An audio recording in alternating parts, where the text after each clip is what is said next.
ನಮಸ್ಕಾರ. ಈ ಜ್ಯೋತಿಷಕ್ಕೆ ಸಂಬಂಧಪಟ್ಟಂತೆ ಸಾವಿರಾರು ಜನ ಲಕ್ಷಾಂತರ ಜನ ಜ್ಯೋತಿಷ ಹೇಳ್ತಾ ಇರ್ತಾರೆ. ಬಟ್ ಅವ್ರು ಹೇಳಿದ್ದು ನಿಜಾನೇ ಆಗೋದಿಲ್ಲ. ಅದಕ್ಕಾಗಿ ಜನಗಳಿಗೆ ಜ್ಯೋತಿಷದಲ್ಲಿ ನಂಬಿಕೆ ಕಡಿಮೆ ಆಗ್ತಾ ಹೋಗುತ್ತೆ. ಇಲ್ಲಿ ನಿಜವಾದ ಜ್ಯೋತಿಷಿ ಯಾರು ಅನ್ನೋ ಪ್ರಶ್ನೆ ಬರುತ್ತೆ. ಒಂದನೇದಾಗಿ ಬಂದು ನಿಜವಾದ ಜ್ಯೋತಿಷಿ ಅಂತಂದರೆ ನೀವು ಕೊಟ್ಟಂಥ ಬರ್ತ್ ಟೈಮ್ನ ಆತ ನಂಬಲ್ಲ. ಆ ಬರ್ತ್ ಟೈಮ್ ಸರಿ ಇದೆ ಅಲ್ವಾ ಅಂತ ಚೆಕ್ ಮಾಡ್ತಾನೆ. ಅದು ಹೇಗೆ ಅಂತಂದರೆ ಲಗ್ನದಿಂದನೇ ಜಾತಕವನ್ನು ನೋಡಬೇಕು, ರಾಶಿಯಿಂದ ಅಲ್ಲ. ರಾಶಿನ ಕನ್ಫರ್ಮೇಷನ್ಗೆ ಮಾತ್ರ ನೋಡಬೇಕಾಗತ್ತೆ. ಲಗ್ನವನ್ನು ಕಂಡುಹಿಡಿದು ಹೇಗೆ? ನಿಮ್ಮ ಜೀವನದಲ್ಲಿ ನಡೆಯುವಂಥ 2-3 ಘಟನೆಗಳನ್ನು ಆತ ಹೇಳಬೇಕು. ಯಾಕೆಂದರೆ ನಿಮ್ಮ ಭೂತದಲ್ಲಿ ನಡೆದಂಥ ಘಟನೆಗಳನ್ನ ಹೇಳಿದವನು ಭವಿಷ್ಯದಲ್ಲಿ ನಡೆಯೋ ಘಟನೆಗಳು ಹೇಳ್ತಾನೆ ಅಂತ ಕನ್ಫರ್ಮ್ ಆಗುತ್ತೆ. ಎರಡನೇದು ಬಂದು ನಿಮ್ಮ ಸೈಕಲಾಜಿಕಲಾಗಿ ನೀವು ಹಿಂಗೆ, ನೀವು ಒಳ್ಳೆಯವರು, ನೀವು ಹೃದಯ ಅಂಥದ್ದು, ನಿಮ್ಮ ಮನಸ್ಸು ಇಂಥದ್ದು ಅಂತ ಹೇಳೋ ಸೈಕಲಾಜಿಕಲ್ ಅಲ್ಲ. ನಿಜವಾದ ಘಟನೆಗಳು ಟೈಮಿಂಗ್ ಸಮೇತವಾಗಿ ಹೇಳಬೇಕಾಗತ್ತೆ. ಟೈಮಿಂಗ್ ಅಂತಂದರೆ ಆ ಟೈಮ್ ಪೀರಿಯಡಲ್ಲಿ ಇಂಥ ಘಟನೆ ನಡೆದಿರೋ ಸಾಧ್ಯತೆ ಇದೆ ಅಂತೇಳಿ. ಇದಾದಮೇಲೆ ಪರಿಹಾರಗಳನ್ನ ಹೇಳುವಾಗ ಬೃಹತ್ ಪರಾಶರ ಹೋರಾಶಾಸ್ತ್ರಗಳಿರುವಂತಹ ಮಂತ್ರ ಜಪಗಳು, ದಾನಗಳ ಬಗ್ಗೆ ಮಾತ್ರ ಮಾತಾಡಬೇಕು. ಕರಂಗುಲಿ ಮಾಲ ಹಾಕ್ಕೊಳ್ಳಿ, ಜೆಮ್ ಸ್ಟೋನ್ಸ್ ಹಾಕ್ಕೊಳ್ಳಿ, ಅಥವಾ ಇನ್ನೊಂದು ಹಾಕ್ಕೊಳ್ಳಿ, ಆಮೇಲೆ ನ್ಯೂಮರಾಲಜಿ ಪ್ರಕಾರ ಹೆಸರು ಚೇಂಜ್ ಮಾಡ್ಕೊಳ್ಳಿ ಅಂತ ಹೇಳೋಂಥವ್ರು ಜ್ಯೋತಿಷರಲ್ಲ. ಅದು ಜ್ಯೋತಿಷಕ್ಕೂ ಅದಕ್ಕೂ ಸಂಬಂಧನೇ ಇಲ್ಲ. ಓಕೆನಾ? ಮತ್ತು ಪರಿಹಾರಗಳಲ್ಲಿ ಕಾಸ್ಟ್ಲಿ ಪರಿಹಾರಗಳಿಗೆ ಈ ಬಡವರಿಗೆ ಏನು ಮಾಡಬೇಕಾಗತ್ತೆ? ಅವರು ದೊಡ್ಡ ದೊಡ್ಡ ಕಾಸ್ಟ್ಲಿ ಪೂಜೆಗಳನ್ನು ಹೇಳಿದ್ರೆ ಮತ್ತು ಅವ್ರಿಗೆ ಪರಿಹಾರನೇ ಇಲ್ವಾ? ಋಷಿಗಳೆಲ್ಲ ಯಾವ ಕಾಸ್ಟ್ಲಿ ಪೂಜೆಗಳನ್ನ ಹೇಳಿಲ್ಲ. ಬೃಹತ್ ಪರಾಶರ ಹೋರಾಶಾಸ್ತ್ರದಲ್ಲಿ ಸಿಂಪಲ್ ರೆಮಿಡೀಸ್ನ ಹೇಳಿದ್ದಾರೆ. ಇದನ್ನು ಸಜೆಸ್ಟ್ ಮಾಡಬೇಕು. ಆಮೇಲೆ ಟೆಕ್ನಿಕಲಾಗಿ ಇನ್ನೂ ತುಂಬ ವಿಚಾರಗಳಲ್ಲಿ ಜ್ಯೋತಿಷನ ತಿಳ್ಕೊಬೋದು. ಬಟ್ ಮಾಮೂಲಿ ಜನಗಳು ಈ ವಿಚಾರದಿಂದ ಈಸಿಯಾಗಿ ಅವ್ರು ತಿಳ್ಕೊಬೋದು, ಅವ್ರ ಕ್ವಾಲಿಫಿಕೇಷನ್ ಏನು ಜ್ಯೋತಿಷರು ಅಂತೇಳಿ. ಸೊ ಇಂದಿನ ಘಟನೆಗಳನ್ನ ಹೇಳೋದು ಬಹಳ ಇಂಪಾರ್ಟೆಂಟ್ ಆಗುತ್ತೆ. ಇದನ್ನು ಗಮನದಲ್ಲಿ ಇಟ್ಕೊಳ್ಳಿ. ಆಮೇಲೆ ಒಬ್ಬೊಬ್ಬರು 5 ನಿಮಿಷ 10 ನಿಮಿಷದಲ್ಲಿ ಇಡೀ ಮನೆಯವ್ರ ಜಾತಕ ಎಲ್ಲ ಹೇಳ್ಬಿಡ್ತಾರೆ. ಸೊ ಒಂದು ಜಾತಕ ನೋಡೋಕ್ಕೆ ಅದರಾಗಿರೋ ಟೈಮ್ ಹಿಡಿಯುತ್ತೆ. ಅದರದ್ದೇ ಆಗಿರುವಂಥ ಗೌರವ ಫೀಸ್ನು ಕೊಟ್ಟು ಕೇಳಬೇಕಾಗುತ್ತೆ. ಅದು ಕೂಡ ಇಂಪಾರ್ಟೆಂಟ್ ಆಗುತ್ತೆ ಇಲ್ಲಿ. ಇದನ್ನು ಗಮನದಲ್ಲಿ ಇಟ್ಕೊಳ್ಳಿ. ಈ ಡೀಟೇಲ್ಡ್ ಅನಾಲಿಸಿಸ್ ಮಾಡೋದಕ್ಕೋಸ್ಕರ ನೀವು ಭೈರವಿ ಆಸ್ಟ್ರೋನ ನೀವು ಸಂಪರ್ಕ ಮಾಡ್ಬೋದು. ಅಲ್ಲಿ ಜಾತಕಕ್ಕೆ ಅದರದ್ದೇ ಆಗಿರೋ ಟೈಮ್ ತೊಗೊಳ್ತೀವಿ ನಾವು. ಒಂದು ವೇಳೆ ಟೈಮ್ ಸರಿ ಇಲ್ಲ, ಗೊತ್ತಾಗಲಿಲ್ಲ ಅಂದಾಗ ಹಸ್ತ ಸಾಮುದ್ರಿಕೆಯಿಂದ ಹಲವಾರು ವಿಚಾರಗಳನ್ನು ಹೇಳ್ಬೋದು.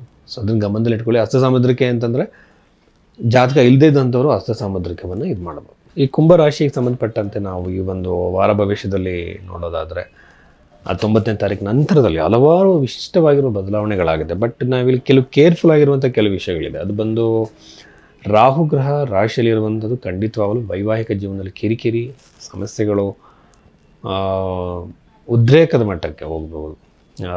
ವಿವಾಹದಲ್ಲಿ ಕೆಲವರಿಗೆ ಮದುವೆ ಬ್ರೇಕ್ ಆಗುತ್ತೆ, ಮ್ಯಾರಿಟಲ್ ಲೆವೆಲ್ ಇಶ್ಯೂಸ್ ಬರುತ್ತೆ, ಕೆಲವರಿಗೆ ಸೆಪ್ರೇಷನ್ ಆಗುತ್ತೆ, ಮಾನಸಿಕವಾಗಿ ದೂರ ಆಗುವಂಥ ಸಾಧ್ಯತೆ ಇರ್ಬೋದು. ಎಲ್ರಿಗೂ ಅಂತಲ್ಲ, ಜಾತಕದಲ್ಲೂ ರಾಹು ನಿಮ್ಮದಲ್ಲಿದ್ದು ಹಾಗೆ ಸಪ್ತಮ ಭಾವ ನಾಶ ಆಗಿದ್ದರೆ ಖಂಡಿತವಾಗಲೂ ಈ ಥರ ಇಶ್ಯೂಸ್ಗಳು ಬರ್ಬೋದು, ಬರ್ದೇ ಇರ್ಬೋದು.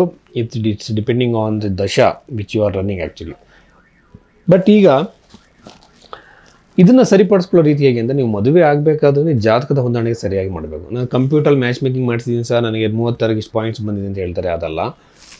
ಆಯುಷ್ಯ, ಆರೋಗ್ಯ, ಸಂತಾನ, ವ್ಯಕ್ತಿತ್ವ ನೋಡಿದ್ದಲ್ಲದೆ ಸಪ್ತಮ ಭಾವದಲ್ಲಿ ಡಿವೋರ್ಸ್, ಸೆಪ್ರೇಷನ್ ಚಾನ್ಸ್ ಎಷ್ಟು ಪ್ರಮಾಣದಲ್ಲಿದೆ ಅಂತ ನೋಡಬೇಕು. ಇದಕ್ಕೊಬ್ಬ ಎಕ್ಸ್ಪೀರಿಯನ್ಸ್ಡ್ ಅಸ್ಟ್ರಾಲಜರ್ ಬೇಕು. ಜಾತಕ ನೋಡಿದ್ದೇ ಗೊತ್ತಾಗುತ್ತೆ it's going to be this native is going to have marital issues ಅಂತೇಳಿ. ಸೊ ಇದನ್ನು ಗಮನದಲ್ಲಿ ಇಟ್ಕೊಂಡು ಮ್ಯಾಚ್ ಮಾಡಿಸಿ. ಎಲ್ಲ ಜ್ಯೋತಿಷರುಗಳಲ್ಲ, ಎಕ್ಸ್ಪೀರಿಯನ್ಸ್ಡ್ ಅಸ್ಟ್ರಾಲಜರ್ಸ್ ಮಾತ್ರ ಕೊಡಿ.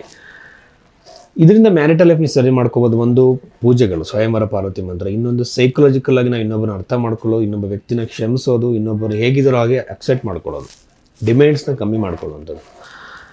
ಎರಡನೇದು ಬಂದು ಹೊಸ ಬಿಸ್ನೆಸ್ಗಳಿಗೆ ಇನ್ವೆಸ್ಟ್ಮೆಂಟ್ಗಳನ್ನ ಮಾಡ್ತಾಯಿದ್ರೆ ಖಂಡಿತವಾಗಲೂ ಸಹ ಅನುಕೂಲ ಆಗುತ್ತೆ. ಏಪ್ರಿಲ್ಲು ಮೇ ನಂತರ ಇನ್ನೂ ಒಳ್ಳೆಯ ಟೈಮ್ ಬರ್ತಾಯಿದೆ. ಇನ್ವೆಸ್ಟ್ಮೆಂಟ್ಗಳನ್ನ ಮಾಡಿ, ಬಿಸ್ನೆಸ್ಗಳನ್ನ ಮಾಡಿ, ವ್ಯವಹಾರಗಳನ್ನ ಮಾಡಿ, ಸಣ್ಣ ಪುಟ್ಟ ಬಿಸ್ನೆಸ್ಗಳನ್ನ ಮಾಡಿ, ಖಂಡಿತವಾಗ್ಲೂ ಅಭಿವೃದ್ಧಿ ಬರುತ್ತೆ. ಈ ರಾಶಿಯವರಿಗೆ ಉತ್ತಮ ಒಂದು ರೀತಿ ಸಮಾಧಾನದ ಮನಸ್ಥಿತಿ ಜಾಸ್ತಿ. ಈ ಕುಂಭರಾಶಿ ಅಂತ ತಾಳ್ಮೆ ಹೆಚ್ಚಾಗಿರುತ್ತೆ. ಸೊ ಹಾಗಾಗಿ ನಾನು ಹೇಳೋದೇನೆಂದರೆ ಈ ಒಂದು ರಾಶಿಯವರು ಇನ್ವೆಸ್ಟ್ಮೆಂಟ್ ಮಾಡೋದಕ್ಕೆ ಒಳ್ಳೆಯ ಸಮಯ. ಮೂರನೇದಾಗಿ ಬಂದು ಸಾಲದ ಸಮಸ್ಯೆಯಲ್ಲಿರುವಂಥವ್ರಿಗೆ, ಸಾಲ ಇದೆ ಅಂತಿದ್ರೆ ಸಾಲದಿಂದ ಹೊರಗಡೆ ಬರೋಕ್ಕೆ ಯಾವುದು ಪೂಜೆಗಳು ಆಗಲಿ, ಯಾವುದು ಹೋಮಗಳಾಗಲಿ ಇಲ್ಲ. ಫೈನಾನ್ಷಿಯಲ್ ಡಿಸಿಪ್ಲಿನು, ಹಾರ್ಡ್ ವರ್ಕ್ ಮಾಡಿ ಸಾಲ ತೀರಿಸುವಂಥದ್ದು, ಸೆಲ್ಫ್ ಡಿಸಿಪ್ಲಿನ್, ಅನವಶ್ಯಕ ಖರ್ಚುಗಳನ್ನ ತಡಿಬೇಕು. ಬಟ್ ಒಂದೇ ಒಂದು ಮಂತ್ರ ಜಪ ನಾನು ಸಜೆಸ್ಟ್ ಮಾಡ್ತೀನಿ. ಓಂ ಮಹಾಲಕ್ಷ್ಮಿಯೇ ನಮಃ ಅನ್ನುವಂಥದ್ದು. ಈ ಮಂತ್ರವನ್ನು ಸಜೆಸ್ಟ್ ಮಾಡಿದ್ರೆ ಖಂಡಿತವಾಗಲೂ ಸಹ ಅವರಿಗೆ ಪ್ರತಿದಿನ ಹೇಳೋದ್ರಿಂದ ಮಾಡೋದ್ರಿಂದ ನನ್ನ ಪ್ರಕಾರ ಫೈನಾನ್ಷಿಯಲ್ ಸಮಸ್ಯೆ ತುಂಬ ಜನ ಹೊರಗಡೆ ಬಂದಿದ್ದಾರೆ. ಅದಕ್ಕೆ ಡಿಸಿಪ್ಲಿನು ಬೇಕಾಗುತ್ತೆ.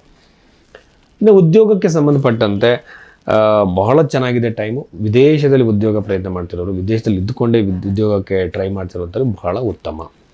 ಅಭಿವೃದ್ಧಿ ಅನುಕೂಲ ಆಗುತ್ತೆ. ಪ್ರಮೋಷನ್ಗಳು ಸಾಧ್ಯತೆ, ಟ್ರಾನ್ಸ್ಫರ್ ಸಾಧ್ಯತೆ, ಹೊಸ ಉದ್ಯೋಗಗಳು, ಮಲ್ಟಿಪಲ್ ಆಪರ್ಚುನಿಟೀಸ್ ಸಿಗೋ ಸಾಧ್ಯತೆ ಬರುತ್ತೆ. ಇದಾದಮೇಲೆ ಎರಡನೇದಾಗಿ ಇನ್ನೊಂದು ಬಹಳ ಮುಖ್ಯವಾಗಿರೋದು ಏನಂತಂದರೆ ನನಗೆ ಅನ್ನಿಸ್ತಾ ಇರುವಂಥದ್ದು ಶನಿಗ್ರಹದ ಒಂದು ಸಂಚಾರ ಎರಡನೇ ಮನೇಲಿ ಇರುವಂಥದ್ರಿಂದ ಒಂದು ಸಲ ಏನಾಗುತ್ತೆ 12ನೇ ಮನೆಯೂ ಆಗ್ತಾನೆ, ರಾಶಿಧಿಪತಿನೂ ಆಗ್ತಾನೆ, ಲಾಸ್ಗಳು ಆಗ್ಬೋದು. ಸ್ವಲ್ಪ ಕೇರ್ಫುಲ್ಲಾಗಿ